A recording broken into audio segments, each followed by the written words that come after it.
Jueves, día de Jorge Rigueiro, que viene a compartir con nosotros un cachito de historia, ¿cómo se decía? Claro, Un cachito de historia, por favor, un cachito de cultura. Y ahí antes de salir al aire nos estábamos riendo porque estábamos hablando de la semana de mayo, que yo dije 22 de mayo, bueno, el Cabildo Abierto, eso es verdad. Sí. Y el 25 de mayo se declara el primer gobierno patrio. ¿Y qué cara puso? Bueno, Jorge Rigueiro, especialista, que cuente las cosas como son. Muy buenos días a todos. Me sigo riendo porque fue encantador el gesto. Y arrastramos esta tradición, y en las escuelas se sigue diciendo el primer gobierno patrio, pero ¿hay patria cuando no nos hemos independizado aún? Claro. Entonces, esto del primer gobierno... ¿La intención del primer gobierno patrio?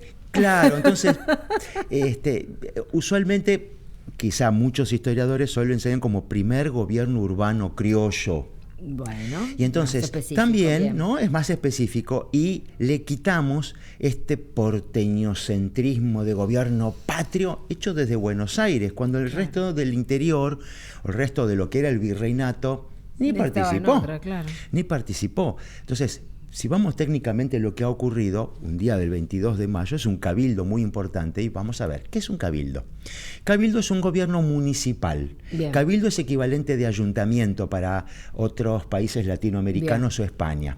Tiene la misma función. Un gobierno de un municipio. Claro, por eso en la plaza de todo pueblo, incluso... Toda ciudad. Toda ciudad. Como la ciudad naciente de Buenos Aires en el siglo XVII, XVIII. Bueno, ahí estaba la plaza, la iglesia, el cabildo. La cárcel también a veces está dentro del mismo cabildo. Sí. Las instituciones. Sí. La ciudad de Luján tiene un cabildo que es el museo, ¿no es cierto? El Udaondo. Córdoba, Santa Fe... Sí, todas las grandes ciudades y capitales de provincia, de las viejas 14 provincias, tienen su cabildo. Exacto. Pero bueno, ¿para qué servía? Para un gobierno municipal. Pero ¿qué es lo que pasa en el cabildo de la ciudad de Buenos Aires? Que no tenía nada que ver con el virreinato. El virrey estaba en la vereda enfrente, en el fuerte donde hoy se ocupa el espacio de la Casa de Gobierno, sí, la Casa Rosada. Bien. Entonces, ¿qué pasó para esa semana? Bueno, caído el rey de España, ¿no? Fernando VII, en poder de Napoleón, de alguna u otra manera, ¿qué es lo que ocurre? En España se forman juntas de gobierno, a nombre de nuestro buen rey don Fernando VII, buscando su vuelta, y se inicia una guerra por la independencia. España tiene una guerra de independencia. Estas juntas fueron disueltas muy rápidamente, progresivamente, por Napoleón en su avance y ocupación por España, que puso a su hermano José I o Pepe Botella. Claro, sí, su hermano tiene unos 50, porque era o petizo o le daba. Claro, los vinos de España son espectaculares. La última en caer fue la Junta Central y Soberana de Sevilla. De ahí surge este dicho, que lo decimos mal: el que se fue a Sevilla perdió la silla. El que se fue de Sevilla. Ah, porque perdió la silla el gobierno, listo, claro. Te fuiste, rajaste. Entonces, vamos a desmitificar hoy a Villiquen, Anteojito y todas estas revistas históricas, ¿no es cierto? Y a los actos patrios. No, y es que no solamente lo leímos en Villiquen, lo escribimos cuántas veces en el colegio. Y los chicos nuestros, cuando fueron al colegio, venían el primer gobierno patrio, tengo que llevar el... Claro, comprar. Tenemos que... No sé si se usará ahora. Me toca actuar. No, había que comprar todas las figuritas en la librería de cada uno de los integrantes del primer gobierno patrio. Ay, sí, trajimos fotos, retratos de los muchachos. Y entonces, caída esta última junta, llega a Buenos Aires un diario inglés que hacía 5 meses que se había publicado. Dice: cayó la junta, titulares. Entonces, en esta semana, desde el 18 en adelante hasta el 25, llegó la noticia, ¿qué hacemos? Claro. Bien, entonces se convoca un cabildo abierto, es decir, el cabildo estaba formado por cabildantes, pero también hay instituciones. Ahí tenemos de la primera de las pinturas de un chileno, de Alfredo Subercuso. Sí, es una pintura muy, muy, muy importante, donde está hablando Juan José Paso, el verdadero ideólogo del gobierno de Mayo. Lo tenemos en lo que sería el primer piso, donde se dialoga y vamos a ver una serie de invitados importantes. A ver. No solo los cabildantes, sino también hay invitados especiales. Por eso es un cabildo semiabierto. Claro. Pero un cabildo abierto es cuando se invita a todos los vecinos de la ciudad. Atentos. No es todos los habitantes de la ciudad. Para ser vecino tenés que tener 3 condiciones. Casa poblada, vivir en esa ciudad. Pagar impuestos que vengan a tu nombre, como el ABL viene a tu nombre, y después, ¿no es cierto?, casa poblada, pago de impuestos y propiedad. Ser propietario de tu casa. Ser propietario, con lo cual, de los 20.000 habitantes que había en la ciudad, otra pintura histórica, de los 20.000, habría tan solo 250 vecinos. Y de estos vecinos, muchos eran españoles. Con lo cual, la plaza, para el día del 22, estuvo acordonada y no podía entrar cualquiera. Y ahí aparecieron las figuras de los chisperos, comandados por 2 personajes coloridísimos como French y Beruti, que repartían cintitas. Trácate, otra de las tradiciones. ¿Qué cintitas repartía French y Beruti? ¿No eran las blancas y celestes? Ya tiembla, ya hago temblar a Gaby, lo cual es muy difícil. No eran blancas y celestes, porque si no, Manuel Belgrano llega tarde a la historia. Claro, y él que inventó nada. No inventó nada, ya estaba la escarapela, que es de 1812. Pero eran entonces del color de los de España. ¿De qué color eran? No, porque vos tenés que distinguir a los españoles de los que no lo eran. Claro. Y estas servían para distinguir a los que no querían que siguiera el gobierno español. ¿Cuáles eran los colores que representaban la libertad en aquel momento y los revolucionarios? El rojo. No. ¿El rojo? Y el azul. No. ¿El azul y el blanco? No. Voilà. Vive la revolución. Los colores de la bandera de la revolución. De la revolución francesa. Entonces, un español no se iba a poner esos colores. Con lo cual, no tenés el salvoconducto, no entras a tu casa. Y entraron la gran mayoría de criollos, es decir, nacidos en América. ¿Por qué? ¿Qué es lo que se discutía? ¿Qué hacemos con el virrey? ¿El virrey a quién representa? Al rey. Sí. ¿El rey está? No. Este virrey, ¿quién lo había nombrado? La Junta de Sevilla. ¿La Junta de Sevilla está? Tampoco. No. ¿Quién lo respalda? ¿La esposa? No. Entonces, el virrey Cisneros no tenía ningún tipo de respaldo.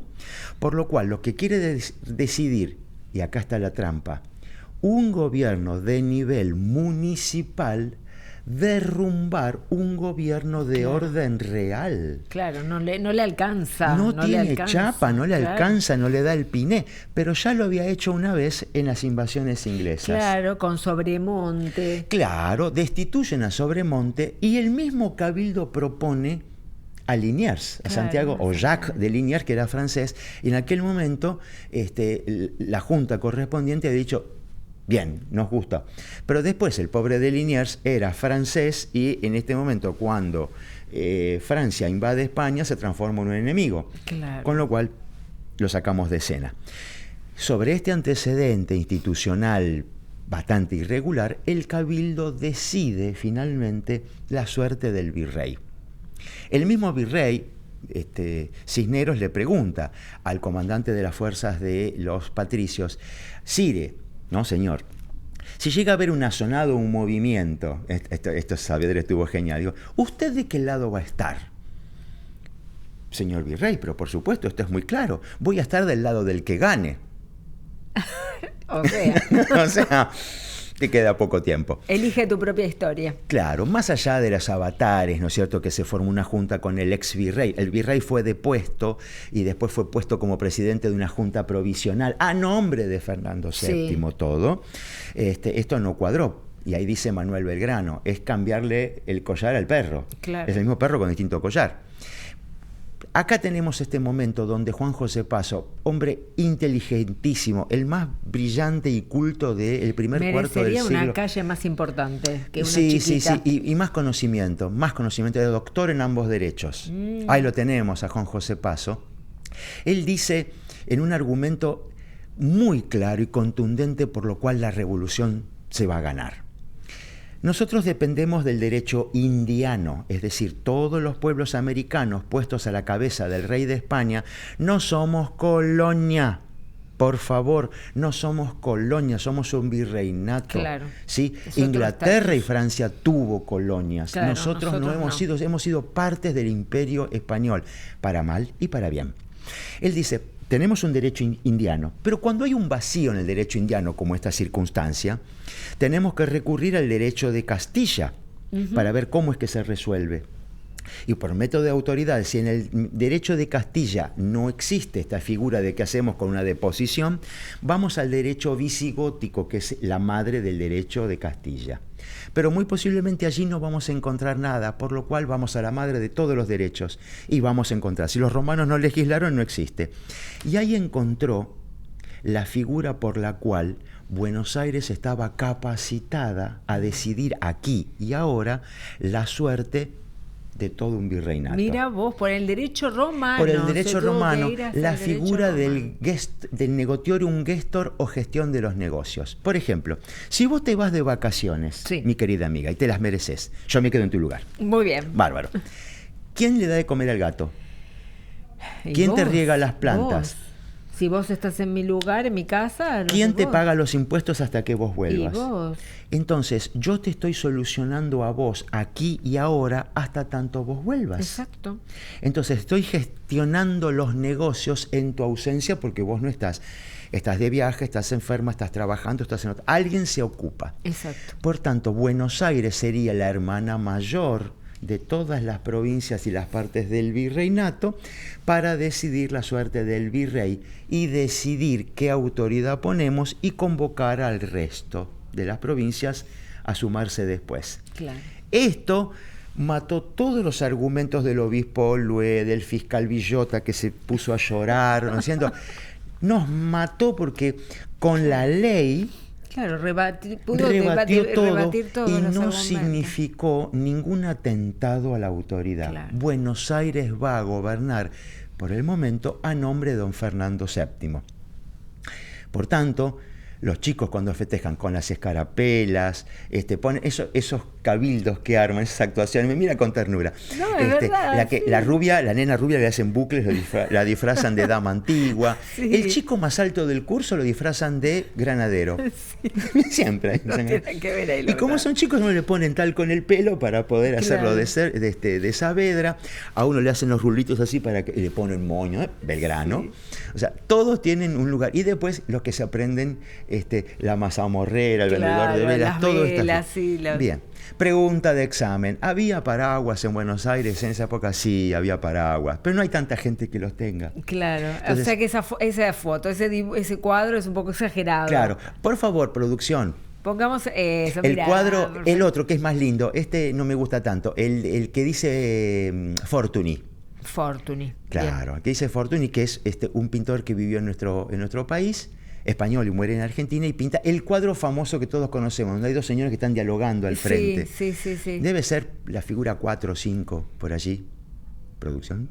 No la encontramos, ¿no? Mientras tanto importa. Bueno, vamos pasando los retratos de los miembros, entonces. Ay, dale. Ya los tenemos a todos, así los vemos. La figurita. Muy bien. Don Cornelio Saavedra, presidente de la Junta. Nacido en Potosí, o sea que decimos, ¿es argentino o no es argentino? No era argentino. No, porque había nacido en Río de la Plata, en Bolivia. Claro, hoy Bolivia. Anacrónico decirlo así, pero hoy Bolivia. Dos secretarios, don Juan José Paso, como correspondía, y a Paso lo tenemos en la primera junta, en la Junta Grande, en los dos triunviratos, en la Asamblea del año 13 y en el Congreso de Tucumán. Seguimos, están numerados, están todos. Ahí está Paso, Nos tenemos Paso y... Cuando crucemos la vereda, el más revolucionario, con que va a tener problemas con Saavedra. Mariano Moreno. Mariano Moreno, que es al principio muy devoto del rey, y después dice, chicos, independencia ya. Con lo cual entra en una discusión con Saavedra. Dice, ¿cómo una independencia ahora? ¿Vamos a ser los primeros en independizarnos? Es imposible. Las brevas no están maduras, decía. Decía Saavedra. Claro. Entonces, esta pelea significó la expulsión, o mejor, la partida de Moreno como enviado a Inglaterra y el primer crimen político argentino. El tecito que le dieron. El tecito fuerte que... Le dieron al pobre Mariano. Tenemos los dos. Manuel, y después, don Manuel Belgrano, economista y abogado, criollo también. Los otros eran criollos, Vamos a ver por qué esta diferencia. Abogado, economista, partidario de la industria, del cultivo de la tierra, de la educación popular, dona su biblioteca de la misma manera que Moreno para fundar lo que hoy es la Biblioteca Nacional. Brillantes, hombres de una grandeza. Y este muchacho, Moreno, Belgrano nace de la más alta cuna en Buenos Aires. Sin embargo, él sí es revolucionario porque él, de ser un privilegiado, su papá, noble, que de origen italiano, viene y de la más alta cuna en Buenos Aires, se va a transformar en el acérrimo defensor de la independencia. O sea, estamos hablando de gente que no solo cambia de partido, cambia directamente de orientación. Le prohíben casarse con la mujer que él quería, los padres, porque era un revolucionario. Claro. Y sus hijos después van a ser adoptados por Juan Manuel de Rosas. Y de grandes se enteran la cuna que tenían y dicen, yo a partir de ahora quiero llamarme Rosas y Belgrano. Y dicen, bueno. Recién vimos a un primo de Moreno, por ahí pasa, ahí está, con un peinado bien romántico, ¿no? Sí, tal cual. El moño, el jabot. Acá lo tenemos a Juan José Castelli. También otro orador revolucionario, virulento, abogado, de familia bastante acomodada y pudo estudiar. En cambio, Moreno estudió y se recibió en Chuquisaca gracias a una beca. Mira. Su tesis sigue sin ser traducida desde el latín. Seguimos con nuestro próximo invitado. La iglesia estaba presente. Sí. Monseñor Alberti.